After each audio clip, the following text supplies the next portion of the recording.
চট্টগ্রামে বিএনপি মনোনীত প্রার্থী এরশাদুল্লাহ সহ ৩ জন গুলিবিদ্ধ, নিহত ১। তীব্র নিন্দা মির্জা ফখরুলের। ষড়যন্ত্র মোকাবিলা করে ফেব্রুয়ারিতে নির্বাচন বলছে বিএনপি, জোট করবে না জামাত, এককভাবে লড়াইয়ের ঘোষণা এনসিপির। ভারতে হাসিনা কর্মকাণ্ড পর্যবেক্ষণ করছে সরকার, জানালেন প্রেস সচিব। আওয়ামী লীগের কর্মসূচির বিরুদ্ধে কঠোর ব্যবস্থার হুঁশিয়ারি।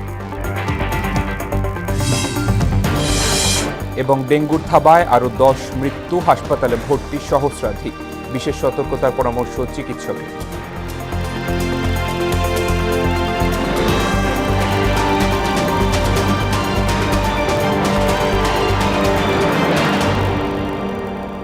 আসসালামু আলাইকুম, সবাইকে মোহনা সংবাদে স্বাগত। শুনছিলেন শিরোনাম, পুরো সংবাদের সঙ্গে আছি শেখ সাব্বির হোসেন। চট্টগ্রামের বাইজিদ বোস্তামি এলাকায় বিএনপি প্রার্থীর গণসংযোগে হামলার ঘটনা ঘটেছে। ঘটনায় গুলিবিদ্ধ হয়ে মারা গেছেন একজন। ৮ আসনের বিএনপি মনোনীত প্রার্থী এরশাদুল্লাহ সহ এ সময় আরও ২ ব্যক্তি গুলিবিদ্ধ হয়েছেন বলে জানিয়েছে প্রত্যক্ষদর্শীরা। বুধবার নগরীর পাঁচলাইশ থানার হামজারবাগ এলাকায় গণসংযোগের সময় তারা গুলিবিদ্ধ হন। আহতদের তাৎক্ষণিকভাবে একটি বেসরকারি হাসপাতালে নিয়ে যাওয়া হয়। স্থানীয় বিএনপি নেতারা জানায়, মনোনয়ন পেয়ে হামজারবাগ এলাকায় গণসংযোগ করছিলেন এরশাদুল্লাহ। এ সময় এ ঘটনায় তীব্র নিন্দা জানিয়েছেন অন্তর্বর্তী সরকার সহ বিএনপি মহাসচিব মির্জা ফখরুল ইসলাম আলমগীর। আর জড়িতদের গ্রেফতারের দাবি জানান আমির খসরু মাহমুদ চৌধুরী। আসন্ন জাতীয় নির্বাচন সুষ্ঠু করতে সেনাবাহিনী বদ্ধপরিকর বলে জানিয়েছেন লেফটেন্যান্ট জেনারেল মাইনুর রহমান। বুধবার সেনা সদরে আয়োজিত এক ব্রিফিংয়ে তিনি বলেন, এবার নির্বাচনে ৯০,০০০ থেকে ১ লাখ সেনা সদস্য নিয়োজিত থাকবে। নির্বাচনের পর দেশ স্থিতিশীল হলেই ব্যারাকে ফিরবে সেনাবাহিনী। কিছু স্বার্থান্বেষী মহল এই বাহিনীকে নিয়ে মিথ্যা, বানোয়াট ও উদ্দেশ্য প্রণোদিত অপপ্রচার চালাচ্ছে বলে মন্তব্য করেন লেফটেন্যান্ট জেনারেল মাইনুর রহমান। বিস্তারিত জানাচ্ছেন Nahid Siraji Nimmi. In aid to civil পাওয়ারের কার্যক্রম নিয়ে ঢাকা সেনানিবাসের অফিসার্স মেসে ব্রিফিং করে সেনা সদর। এতে আর্মি সদর দপ্তরের training and doctrine command lieutenant general Mohammad Mainur Rahman বলেন, দেশের জনগণের মতো সেনাবাহিনীরও চাওয়া অবাধ, সুষ্ঠু ও শান্তিপূর্ণ নির্বাচন। এতে দেশের স্থিতিশীলতা আরও ভালো হবে। দেশের জনগণের মতো সেনাবাহিনীও চায় সরকার যেভাবে রূপরেখা প্রণয়ন করেছেন সেই রূপরেখা অনুযায়ী একটা অবাধ, সুস্থ এবং গ্রহণযোগ্য নির্বাচন অনুষ্ঠিত হোক। নির্বাচন ঘিরে ইতিহাসের সর্বোচ্চ সংখ্যক সেনা মোতায়েন থাকবে বলেও এ সময় জানানো হয়। আমরা ৯০,০০০ থেকে ১ লক্ষ সেনা সদস্য মাঠ পর্যায়ে আমরা নিয়োজিত করব, যেটা এযাবৎকালের সর্বোচ্চ। এবং আমাদের পরিকল্পনায় জেলা পর্যায়ে, উপজেলা পর্যায়ে, এমনকি ক্ষেত্র বিশেষে আপনার আসন ভিত্তিক আমরা ক্যাম্প স্থাপন করে যথাসম্ভব এই আইনশৃঙ্খলা পরিস্থিতি নিয়ন্ত্রণে রাখার চেষ্টা করব। কিছু স্বার্থান্বেষী মহল সেনাবাহিনীর নেতৃত্বকে প্রশ্নবিদ্ধ করতে সোশ্যাল মিডিয়ায় মিথ্যা, বানোয়াট অপপ্রচার চালাচ্ছে বলে অভিযোগ করেন মাইনুর রহমান। আগে যে কোনো সময়ের তুলনায় সেনাবাহিনী এখন আরও বেশি ঐক্যবদ্ধ এবং আমাদের ভ্রাতৃত্ববোধ এখন আরও বেশি। আমার অনুরোধ থাকবে, সামাজিক যোগাযোগের মাধ্যমে যে প্রচারণা, এটাকে আমরা পরিহার করে ঐক্যবদ্ধভাবে সামনের দিকে এগিয়ে যাই। গুমের অভিযোগে গ্রেপ্তার সেনা কর্মকর্তাদের বিষয়ে বাহিনীটি জানায়, সেনা ও আইসিটি অ্যাক্ট দুটি আলাদা বিষয়। দুটি আইনকে মুখোমুখি করা ঠিক হবে না। আমরা চাইব যে সরকার একটি স্বচ্ছ প্রক্রিয়ার মাধ্যমে বিচারটি সম্পন্ন করবে। নাহিদ সিরাজি নিম্মি, মোহনা সংবাদ, ঢাকা। আসন্ন জাতীয় নির্বাচন অবাধ, সুষ্ঠু করতে আইনশৃঙ্খলা বাহিনী সহ সবাইকে নির্দেশনা দেওয়া হয়েছে বলে জানিয়েছেন স্বরাষ্ট্র উপদেষ্টা জাহাঙ্গীর আলম চৌধুরী। সকালে জেলা প্রশাসক কার্যালয়ে আইনশৃঙ্খলা পরিস্থিতি বিষয়ক মতবিনিময় সভায় একথা জানান তিনি বলেন, নির্বাচন ঘিরে সব রকম প্রস্তুতি নেওয়া হচ্ছে। দুর্নীতি, চাঁদাবাজি নির্মূলে সবার সহযোগিতা চান উপদেষ্টা। মেইন ফ্যাক্টর হলো জনগণ যেসব নির্বাচনমুখী হয়ে যাবে সেই সময় অনেকেই চেষ্টা করলেও কিন্তু কিছু করতে পারবে না। তারপর হলো এই যারা নির্বাচনে অংশগ্রহণ করবে এই পার্টিগুলি, তাদেরও কিন্তু একটা বিরাট কাজ রয়ে গেছে এই আইন শৃঙ্খলা রক্ষা করার জন্য। প্রশাসনে যারা আছেন তাদের একটা বড় ধরনের কাজ রয়ে গেছে। তারপর আরেকটা রয়ে গেছে আমাদের আইন শৃঙ্খলা বাহিনীতে যারা আছে তাদের একটা, সবাই একটা একসাথে কাজ করলে এটা কোনো ধরনের কোনো সমস্যা। আগামী নির্বাচনে বিএনপিকে জয়ী করতে দলের নেতাকর্মীদের ঐক্যবদ্ধ হয়ে কাজ করার আহ্বান জানিয়েছেন স্থায়ী কমিটির সদস্য নজরুল ইসলাম খান। বলেন, বিএনপি বহুদলীয় গণতন্ত্রে বিশ্বাসী করে বলেই সবাইকে নিয়ে রাজনীতি করছে। আর স্থায়ী কমিটির আরেক সদস্য এজেডএম জাহিদ হোসেন বলেন, সব ষড়যন্ত্র মোকাবিলা করে আগামী ফেব্রুয়ারিতে নির্বাচন হবে। সকালে জাতীয়তাবাদী শ্রমিক দলের আলোচনা সভায় সব কথা বলেন তারা। তানজিদ ভুঁইয়ার প্রতিবেদন। কাকরাইলের ডিপ্লোমা ইঞ্জিনিয়ার্স ইনস্টিটিউটে 7ই নভেম্বরের জাতীয় বিপ্লব ও সংহতি দিবস উপলক্ষে আলোচনা সভার আয়োজন করে জাতীয়তাবাদী শ্রমিক দল। বক্তারা বলেন, গণতন্ত্র পুনরুদ্ধারে দ্রুত নির্বাচন জরুরি। ভোটে বিএনপিকে জয়ী করতে নেতাকর্মীদের ঐক্যবদ্ধ থাকার আহ্বান জানান তারা। ষড়যন্ত্রকে মোকাবেলা করার জন্য জাতীয়তাবাদী শ্রমিক দল দেশনায়ক জনাব তারেক রহমানের যে কোনো নির্দেশ বাস্তবায়ন করার জন্য আমরা সবসময় প্রস্তুত আছি। যারা আজকে যারা রাজাকার আলবদরের মার্শাল এরা যে আজকে এদের যে বিগত দিনে যে যাদের রেকর্ড, সেই রেকর্ডটা যদি মানুষকে আমরা স্মরণ করে দেই। নিরাপদ দেশ গড়তে শ্রমিকদের অধিকার প্রতিষ্ঠার বিকল্প নেই বলে মন্তব্য করেন শ্রমিক দলের প্রধান সমন্বয়ক শামসুর রহমান শিমুল বিশ্বাস।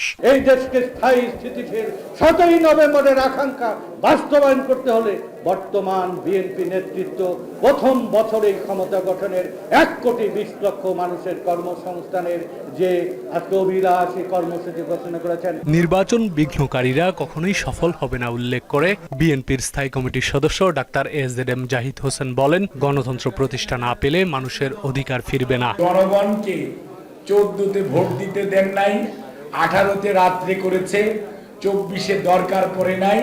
গণতন্ত্রকামী মানুষ আজকে বিএনপির ভারপ্রাপ্ত চেয়ারম্যান জনাব তারেক রহমানের নেতৃত্বে শুধু বিএনপি নয়, গণতন্ত্রকামী মানুষ ঐক্যবদ্ধ। অনুষ্ঠানে 7ই নভেম্বরের ইতিহাস এবং তাৎপর্য তুলে ধরে স্থায়ী কমিটির সদস্য নজরুল ইসলাম খান বলেন, বিএনপির প্রতিষ্ঠাতা শহীদ রাষ্ট্রপতি জিয়াউর রহমানকে নানাভাবে হেয় করা হয়েছিল। তিনি একদলীয় স্বৈর শাসনের গোরস্থানের উপর বহুদলীয় গণতন্ত্রের বাগান রচনা করলেন। গত 17 বছর দেশে অসম উন্নয়ন হয়েছে বলেও অভিযোগ করেন তিনি। এই যে উন্নয়ন, এই উন্নয়ন অসম উন্নয়ন। কিছু মানুষ আরো বড়লোক হবে, কিছু মানুষ আরো গরিব হবে। 2014 সাল, 2018 সাল, 2024 সালে আমরা তো সবাইকে দেখি নাই নির্বাচনে, এমনকি নির্বাচনে গেলেও বাদ দিয়ে দেওয়া হয়েছে। আগামী নির্বাচনে বিএনপিকে জয়ী করতে সবাইকে এক হয়ে কাজ করার আহ্বানও জানান নজরুল ইসলাম খান। শহীদ জিয়া এবং বিএনপি নতুন কিছু দেয়, নতুন এবং যুগান্তকারী দীর্ঘস্থায়ী উন্নয়নের জন্য কাজ করে। তানজিদ ভুঁইয়া, মোহনা সংবাদ, ঢাকা। আগামী জাতীয় সংসদ নির্বাচনে জামাত ইসলামী কোনো জোট গঠন করবে না বলে জানিয়েছেন দলটির আমির ডাক্তার শফিকুর রহমান। একই সঙ্গে আওয়ামী লীগের জাতীয় নির্বাচনে অংশ নেওয়ার কোনো সুযোগ নেই বলেও মন্তব্য করেন তিনি। সকালে সিলেট ওসমানী আন্তর্জাতিক বিমানবন্দরে সাংবাদিকদের সাথে আলাপে এসব কথা বলেন জামায়াতের আমির। ফেব্রুয়ারিতে নির্বাচন না হলে দেশে বিশৃঙ্খলা সৃষ্টির আশঙ্কাও জানান তিনি। আমরা কোনো জোট করার সিদ্ধান্ত নেইনি এবং আমরা কোনো জোট করবো না, এটা আমাদের সিদ্ধান্ত। তাইলে কি করবো? আমরা নির্বাচনী সমঝোতা করব। আমরা যে কথাটা বলেছি যে প্রত্যেকটি জায়গায় একটা বাক্স হবে, সেই নীতিতেই আমরা আগাচ্ছি। এবং শুধু ইসলামী দল না, এখানে ইসলামী দলের পাশাপাশি দেশপ্রেমিক প্রতিশ্রুতিশীল আরো যারা আছেন তারাও ইতিমধ্যে সংযুক্ত হচ্ছেন এবং আরো আপনারা দেখতে পাবেন সংযুক্ত হবে ইনশাআল্লাহ। আমরা সবাইকে নিয়েই দেশ করতে চাই। ত্রয়োদশ জাতীয় সংসদ নির্বাচনে দল এককভাবে অংশ নিতে প্রস্তুত বলে জানিয়েছেন জাতীয় নাগরিক পার্টির আহ্বায়ক নাহিদ ইসলাম। নারায়ণগঞ্জে শহীদ গাজী সালাউদ্দিনের পরিবারের সঙ্গে সৌজন্যে সাক্ষাৎকালে তিনি বলেন, 300 আসনেই প্রার্থী দেওয়ার পরিকল্পনা করেছে এনসিপি। তবে বেগম খালেদা জিয়ার প্রতি শ্রদ্ধা জানিয়ে তার নির্বাচনী আসনগুলোতে কোনো প্রার্থী দেওয়া হবে না। 300 আসনই আমাদের লক্ষ্য। তবে যারা ফ্যাসিবাদ বিরোধী এবং গণতন্ত্র প্রতিষ্ঠার লড়াইয়ে অগ্রণী ভূমিকা পালন করেছেন, সেটা খালেদা জিয়ার কথা আমাদের নাসিরউদ্দিন পাটোয়ারি বলেছেন। ওনাদের বিষয়ে আমরা ওনাদের সম্মানে হয়তো আমরা সেসব জায়গায় আমরা প্রার্থী দিব না, বাট এছাড়া আমাদের সর্বাধিক আসনে আমরা আমাদের প্রার্থী সাপলাকলির জন্য আমরা প্রার্থী দিব। আওয়ামী লীগ ও জাতীয় পার্টি নির্বাচনে অংশ নেওয়ার সুযোগ বন্ধের দাবি জানিয়েছে জামাত ইসলামী ও গণ অধিকার পরিষদ। বুধবার সিইসি এএমএম নাসির উদ্দিনের সঙ্গে বৈঠকে এমন দাবি জানায় তারা। এদিকে ত্রয়োদশ জাতীয় নির্বাচনের আগে গণভোট আয়োজনের দাবিতে অনড় অবস্থানের কথা জানিয়েছে জামাত ইসলামী। MR আসাদের রিপোর্ট।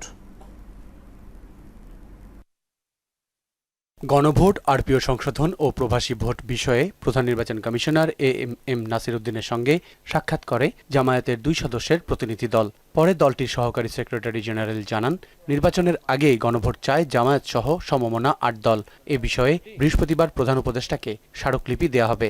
পৃথক ডেটে যদি নির্বাচনের আগে এনি ডে সরকার যদি এটা অ্যারেঞ্জমেন্ট করে ইলেকশন কমিশনকে বলে দেয়, আমরা এটাও আজকে ইলেকশন কমিশনে এনেছি, ওনারা বলে গভর্নমেন্ট যদি বলে তাহলে অবশ্যই গভর্নমেন্টের নির্দেশনা অনুযায়ী আমরা সেটা বাস্তবায়ন করতে প্রস্তুত আছি। জাতীয় পার্টি ও আওয়ামী লীগকে নির্বাচনে অংশগ্রহণের সুযোগ না দিতে ইসিতে আবেদন জানায় জামায়াতের প্রতিনিধি দল। ফেসিস সরকারের সাথে যারা কোলাবোরেশন করেছে তাদের সাথে তো কোনোভাবেই আসলে ইলেকশন প্রসঙ্গে আলোচনা, আমরা বরং তাদের কার্যক্রমে নিষিদ্ধ চেয়েছি। সেখানে জাতীয় পার্টি তো নাম্বার 1, যাদের কারণে 15 বছর এই ভূত আমাদের গাড়ি চাপে ছিল। এর আগে সিইসির সঙ্গে সাক্ষাৎ করে গণ অধিকার পরিষদ। জাপা, আওয়ামী লীগ সহ 14 দলকেও নির্বাচনের বাইরে রাখার দাবি জানায় সংগঠনটি। 5 আগস্ট এদেশের জনগণ রায় দিয়েছে, যেহেতু আওয়ামী লীগ অন্যায় করেছে, অপরাধ করেছে, সুতরাং এদেশে তারা আর রাজনীতি করার সুযোগ পাবে না। এনসিপির বিষয়ে স্বাগত জানালেও নতুন নিবন্ধন পাওয়া বাকি 2টি দলকে নিয়ে সংশয় জানায় গণ অধিকার পরিষদ। আর আসাদ, মোহনা সংবাদ, ঢাকা। বিশেষ দলকে সুবিধা দিতে তত্ত্বাবধায়ক সরকার ব্যবস্থা বাতিল করা হয়েছিল বলে অভিযোগ করলেন অ্যাটর্নি জেনারেল মোহাম্মদ আসাদুজ্জামান। আর তত্ত্বাবধায়ক সরকার বাতিলে জাতির ভাগ্যে অমানিশা নেমে এসেছিল বলেও মন্তব্য করলেন আইনজীবী ব্যারিস্টার রুহুল কুদ্দুস কাজল। নির্বাচনকালীন তত্ত্বাবধায়ক সরকার ব্যবস্থা ফেরাতে আপিলের 8ম দিনের শুনানি শেষে এসব কথা বলেন তারা। মেজবা রহমানের রিপোর্ট। নির্বাচনকালীন তত্ত্বাবধায়ক সরকার ব্যবস্থা ফেরাতে আপিলের শুনানি শেষ করেছে বিএনপি। এতে সংবিধানে তা ফিরিয়ে আনার আর্জি জানিয়েছে দলটি। দলের পক্ষে শুনানি করেন আইনজীবী ব্যারিস্টার রুহুল কুদ্দুস কাজল। পরে তিনি জানান, নির্দলীয় তত্ত্বাবধায়ক সরকার ব্যবস্থা সংবিধানের মৌলিক কাঠামো, তা বাতিল করে সাবেক প্রধান বিচারপতি খায়রুল হক জনগণের অধিকার হরণ করেছেন। নন পার্টি কেয়ারটেকার গভর্নমেন্ট, নির্দলীয় তত্ত্বাবধায়ক সরকার ব্যবস্থা হচ্ছে আমাদের সংবিধানের মৌলিক কাঠামো, গণতন্ত্রকে সমুন্নত করার জন্য। অতএব এই মৌলিক কাঠামো সংবিধানে সন্নিবেশিত ছিল। সুতরাং বিচারপতি ABM খায়রুল হক মৌলিক কাঠামোর পরিপন্থী বলে এই অজুহাতে যে এই সংশোধনীটা বাতিল করেছেন, সেটি আপনারা পুনর্বিবেচনা করে নির্দলীয় তত্ত্বাবধায়ক সরকার ব্যবস্থা সংবিধানে ফিরিয়ে আনুন। অন্যদিকে বিশেষ দলকে সুবিধা দিতেই তত্ত্বাবধায়ক সরকার ব্যবস্থা বাতিল করা হয়েছিল বলে অভিযোগ করেন অ্যাটর্নি জেনারেল মোহাম্মদ আসাদুজ্জামান। মানুষ তার ভোটাধিকার থেকে বঞ্চিত হয়েছেন, এতগুলো মানুষ খুন হয়েছেন, এতগুলো মানুষ গুম হয়েছেন, প্রায় 70 লক্ষের মতো মানুষ মিথ্যা গায়েবী মামলার আসামি হয়েছেন। আমি বলেছি সেই কারণে এটা 219 ধারার একটা দণ্ডবিধির অপরাধ হিসেবে গণ্য হবে। গণতন্ত্রকে উদ্ধারে খায়রুল হকের রায় বাতিল করার দাবিও জানান তিনি। এই রায় বাংলাদেশের আগামী প্রজন্মের জন্য এমন একটি দৃষ্টান্ত হয়ে থাকবে, যেখানে বাংলাদেশের গণতন্ত্র, বাংলাদেশের সার্বভৌমত্ব, বিচার বিভাগের স্বাধীনতা, আইনের শাসন, বাংলাদেশের মানুষের মৌলিক অধিকার, এই সবগুলো নিশ্চিত করার ক্ষেত্রে এই রায় একটি অনন্য দলিল হিসেবে থাকবে। বৃহস্পতিবার তত্ত্বাবধায়ক সরকার ব্যবস্থা ফেরাতে পুনরায় রাষ্ট্রপক্ষের শুনানির দিন ধার্য করা হয়েছে। মেজবা রহমান, মোহনা সংবাদ, ঢাকা। পদত্যাগ করে ত্রয়োদশ জাতীয় সংসদ নির্বাচনে অংশ নেওয়ার কথা জানিয়েছেন অ্যাটর্নি জেনারেল মোহাম্মদ আসাদুজ্জামান। বুধবার অ্যাটর্নি জেনারেল অফিসের কনফারেন্স কক্ষে সংবাদ সম্মেলনে সাংবাদিকদের প্রশ্নের জবাবে একথা জানান তিনি। এ সময় তিনি বিএনপি নমিনেশনে ঝিনাইদহ 1 আসন থেকে নির্বাচন করবেন বলে জানান। দলের নমিনেশন পাওয়ার ব্যাপারে আশাবাদ ব্যক্ত করেন অ্যাটর্নি জেনারেল। আমি ভোট করব, আমি নমিনেশন ওখানে চেয়েছি, আমি ভোট করব। আমি অ্যাটর্নি জেনারেল হিসাবে আছি এখনো, আমার অ্যাটর্নি জেনারেল পদ ছেড়ে যেয়ে আমি ভোট করব, যখন সময় আসবে তখন করব। জুলাই গণঅভ্যুত্থানে সাভারের আশুলিয়ায় 6 মরদেহ পোড়ানো সহ 7 জনকে হত্যা মামলায় সাবেক এমপি সাইফুল ইসলাম সহ 16 জনের বিরুদ্ধে 17তম দিনের সাক্ষ্য গ্রহণ সম্পন্ন করেছেন আন্তর্জাতিক অপরাধ ট্রাইব্যুনাল। এই মামলার পরবর্তী সাক্ষ্য গ্রহণ 12 নভেম্বর নির্ধারণ করা হয়েছে। বিচারপতি নজরুল ইসলাম চৌধুরীর নেতৃত্বাধীন ট্রাইব্যুনাল 2 এর 3 সদস্যের বিচারিক প্যানেল সাক্ষ্য গ্রহণ ও জেরা শেষে এই আদেশ দেন। মামলাটিতে 22তম সাক্ষী হিসেবে শিক্ষার্থী শাহরিয়ার হোসেনের জবানবন্দি গ্রহণ করেন ট্রাইব্যুনাল। গ্রেফতার থাকা 8 আসামিকে সকালে ট্রাইব্যুনালে হাজির করা হয়। ভারতে শেখ হাসিনার কার্যক্রম পর্যবেক্ষণ করছে সরকার, এমনটা জানিয়েছেন প্রেস সচিব শফিকুল আলম। কার্যক্রম নিষিদ্ধ আওয়ামী লীগ কোনো মিছিল মিটিং করলে আইনশৃঙ্খলা বাহিনী কঠোর ব্যবস্থা নেবে বলেও জানান তিনি। বুধবার মাইলস্টোন ট্র্যাজেডির তদন্ত প্রতিবেদন জমার বিষয়ে আয়োজিত ব্রিফিংয়ে এসব কথা বলেন প্রেস সচিব। মাইলস্টোন স্কুলের বিল্ডিং রাজুকের নীতিমালা মেনে তৈরি করা হয়নি বলে উল্লেখ করেন তিনি। আর তিনি জানান, উড্ডয়নজনিত ত্রুটির কারণে এমন দুর্ঘটনা ঘটেছে। সুরাইয়া মুনির প্রতিবেদন। প্রধান উপদেষ্টা ডক্টর মোহাম্মদ ইউনূসের কাছে যমুনায় মাইলস্টোন ট্র্যাজেডির প্রতিবেদন জমা দেয় ৯ সদস্যের কমিটি প্রধান lieutenant general SM Kamrul Hasan. প্রতিবেদনের মূল 10 দফা সহ 33 সুপারিশ করা হয়েছে। পরে ফরেন সার্ভিস একাডেমিতে সংবাদ সম্মেলনে এ নিয়ে কথা বলেন প্রেস সচিব শফিকুল আলম। বিমান বাহিনীর প্রশিক্ষণ ঢাকার বাইরে করা এবং রাজুকের অনুমতি ছাড়া ভবন নির্মাণ বন্ধে কমিটি সুপারিশ করেছে বলে উল্লেখ করেন তিনি। পাইলটের উড্ডয়নের ত্রুটির জন্য এই দুর্ঘটনা ঘটেছে। ট্রেনিং এর সময় উনি যখন ফ্লাই করছিলেন, পরিস্থিতি তার আয়ত্তের বাইরে চলে যায়।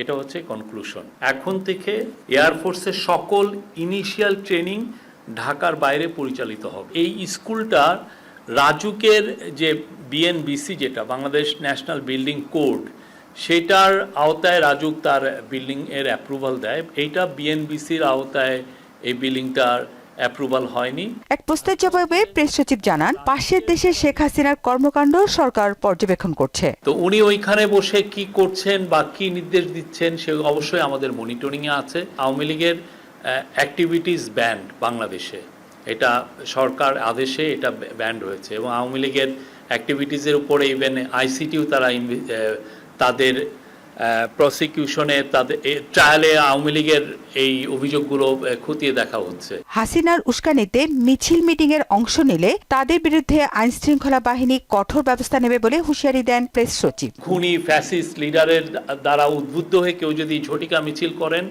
তাকে আইনের আওতায় আনা হবে। সুরাইয়া মুন্নি, মোহনা সংবাদ, ঢাকা। সারা দেশে গত 24 ঘন্টায় ডেঙ্গুতে আক্রান্ত হয়ে 10 জনের মৃত্যু হয়েছে। এছাড়াও একই সময় নতুন করে আরও 1069 জন এতে আক্রান্ত হয়ে হাসপাতালে ভর্তি হয়েছেন।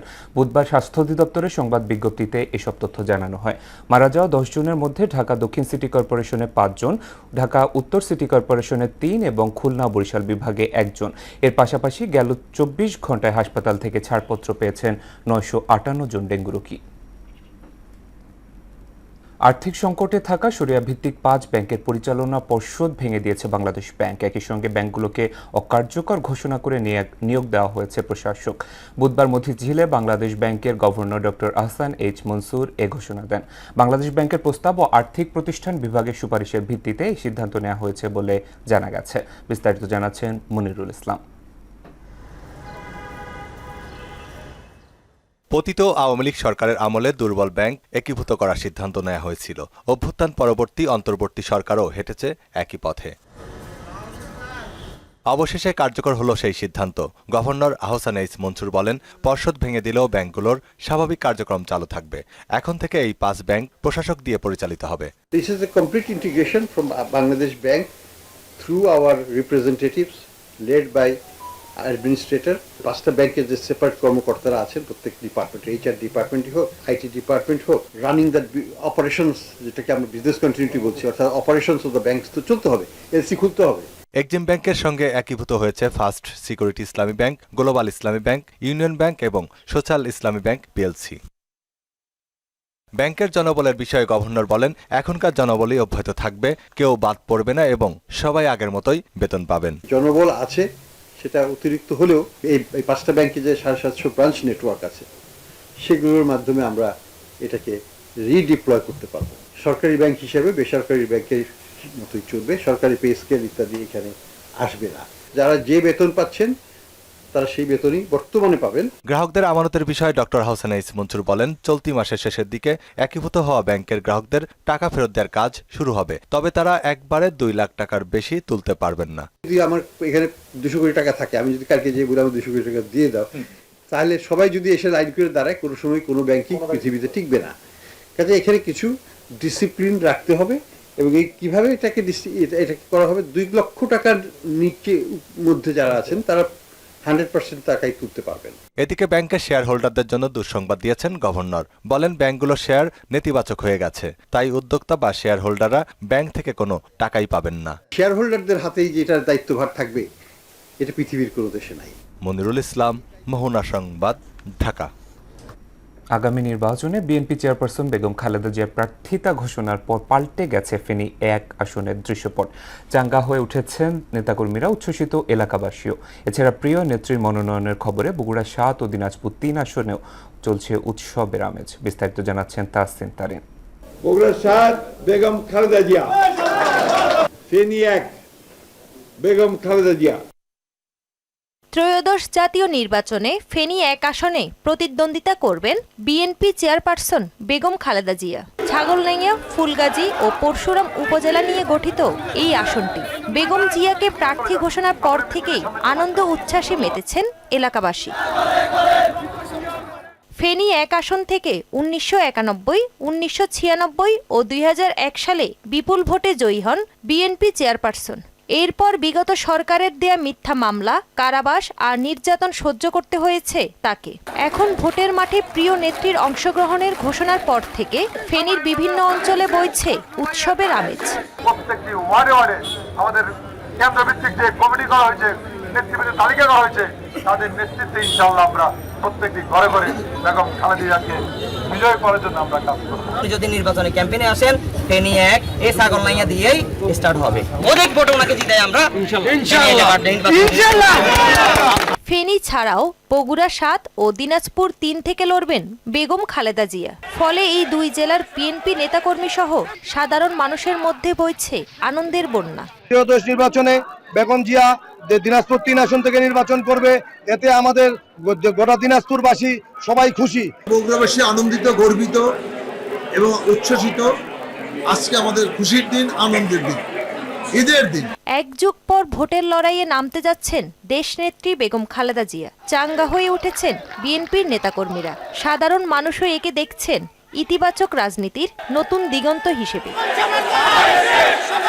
তাহসিন তারিন, মোহনা সংবাদ। রাজধানী মতিঝিল সিটি সেন্টারে ব্যবসায়িক লেনদেনের জেরে সাইফুল্লাহ মিজান নামে এক ব্যক্তিকে মারধরের অভিযোগ উঠেছে মুর্শেদ আলম মিঠু ও মুশফিকুর রহমান মিঠুর বিরুদ্ধে। গেল 26 অক্টোবর এই হামলার ঘটনা ঘটে বলে জানান ভুক্তভোগী সাইফুল্লাহ। পুঁজিবাজার একটা অস্থিতিশীল পরিবেশ সৃষ্টি করা, বিভিন্ন লোকের কাছে চাঁদা দাবি করা, আমাদের কাছেও চাঁদা চাইছে, আমার ভাইয়ের কাছে 17 কোটি টাকা চাঁদা দাবি করছে। ও ডাকিনি বলে তুমি 17 কোটি টাকা দিতে হবে। তো আমি বললো কিসের টাকা দিব আমি, আপনি আমার কোথেকে কিসের টাকা আপনাকে আমি দিব? বললো তোমার কাছে আমি 17 কোটি টাকা চাইছি, 17 কোটি টাকা দিতে হবে। তো বললো 17 কোটি টাকা চাইছেন, আমি কেন দিব আপনাকে? এটাকে অবশ্যই আইনগত ব্যবস্থা নিতে পারবো এবং এদেরকে আইনের আওতায় আনি উপযুক্ত শাস্তির ব্যবস্থা করতে হবে। খেলার খবর ক্রিকেট। বিশ্বকাপের প্রস্তুতির অংশ হিসেবে ডিসেম্বরে শ্রীলঙ্কা সফরে যাওয়ার কথা ছিল বাংলাদেশের, তবে বিপিএল এর আগে সেই টুর্নামেন্টে খেলা হচ্ছে না টাইগারদের। বুধবার ক্রিকেট অপারেশনস কমিটির চেয়ারম্যান নাজমুল আবেদিন ফাহিম বিষয়টি নিশ্চিত করেছেন। আগামী বছর ফেব্রুয়ারি থেকে মার্চে অনুষ্ঠিত হবে টি-20 বিশ্বকাপ ভারতের সঙ্গে, যার সহ আয়োজক শ্রীলঙ্কা। টুর্নামেন্টের আগে লঙ্কা প্রিমিয়ার লিগ আয়োজনের পরিকল্পনা থাকলেও আইসিসির শর্ত পূরণের জটিলতায় শেষ পর্যন্ত ফ্রাঞ্চাইজি ভিত্তিক এ টুর্নামেন্টে স্থগিত করতে বাধ্য হয় লঙ্কান ক্রিকেট বোর্ড। বাংলাদেশ জাতীয় দলের সিনিয়র সহকারী কোচ মোহাম্মদ সালাউদ্দিন পদত্যাগপত্র পেশ করেছেন। আয়ারল্যান্ড সিরিজের পর ছাড়বেন দায়িত্ব। দুবাই থেকে বিসিবি সভাপতি আমিনুল ইসলাম বুলবুল এক ভয়েস মেসেজে পদত্যাগপত্র গ্রহণ করার বিষয়টি নিশ্চিত করেছেন। সালাউদ্দিন তার পদত্যাগপত্র ইমেইলের মাধ্যমে বোর্ডের সিইও নিজামুদ্দিন চৌধুরীকে পাঠান। সিইও পত্রটি বিসিবি সভাপতিকে পাঠালে তিনি তা গ্রহণ করেন। গত বছরের নভেম্বরে জাতীয় দলের সঙ্গে যুক্ত হন সালাউদ্দিন। দর্শক, শেষ করব মোহনা সংবাদ, যাওয়ার আগে শিরোনামগুলো আরও একবার।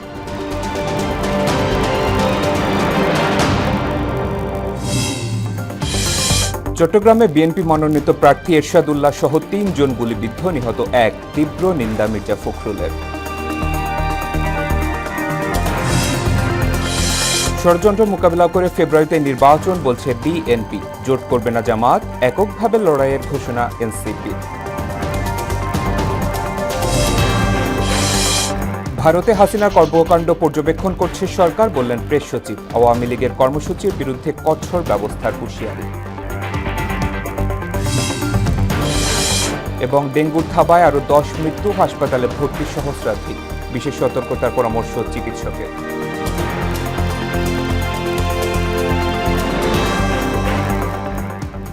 এ ছিল মোহনা সংবাদে। মোহনার সবশেষ খবর জানতে ভিজিট করুন www.mohana.tv।